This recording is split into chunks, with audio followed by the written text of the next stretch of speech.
बातमी पुण्यातूनच. पुण्यात युवक काँग्रेसकडून हल्लाबोल आंदोलन करण्यात आलं. नशा नको नोकरी द्या म्हणत पुण्यात युवक काँग्रेसकडून जोरदार घोषणाबाजी करण्यात आली. युवक काँग्रेसचे राष्ट्रीय अध्यक्ष उदयभानू चिब यांच्या नेतृत्वात हे आंदोलन पार पडलं.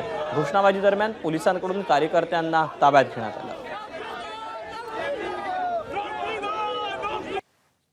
केलं जातंय सगळ्यांना इथून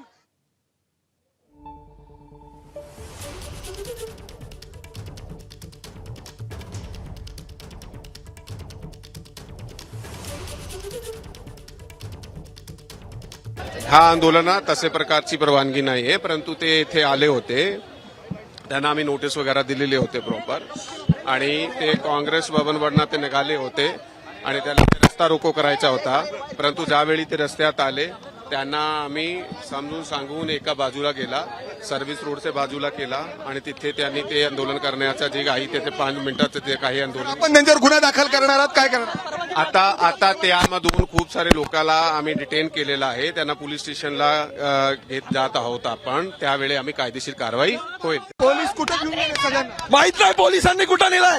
युवकांना रोजगार मिळाला पाहिजे, नशा नाही, यासाठी युवक काँग्रेस महाराष्ट्रभर आंदोलन करते. या लढा थांबणार नाहीये. आंदोलनाची परवानगी होती का? ज्या पद्धतीने आम्ही आंदोलनाला परवानगी मागितली होती, आयत्या वेळी काय केलं माहित नाही आम्हाला. आमची मागणी रास्त आहे. सिन्नर नाशिक सारख्या ठिकाणी शाळेमध्ये लहान मुलांच्या बॅग मध्ये ड्रग्ज सारख्या गोष्टी आढळतात, म्हणून पालक परेशान होऊन मुलांना शाळेतून बाहेर काढताय. आज पुण्यासारख्या ठिकाणी विद्यार्थी शिक्षण घ्यायला येतात, परंतु ड्रग्सच्या गोष्टी सहज उपलब्ध झाल्यामुळे आज मुलं नशेमध्ये व्यस्त झालेले आहेत. त्यांना कुठेतरी नोकऱ्यांपासून वंचित ठेवलं जात आहे. म्हणून हे आंदोलन आज युवक काँग्रेस इथे करत आहे. एबीपी माझा, उघडा डोळे बघा नीट.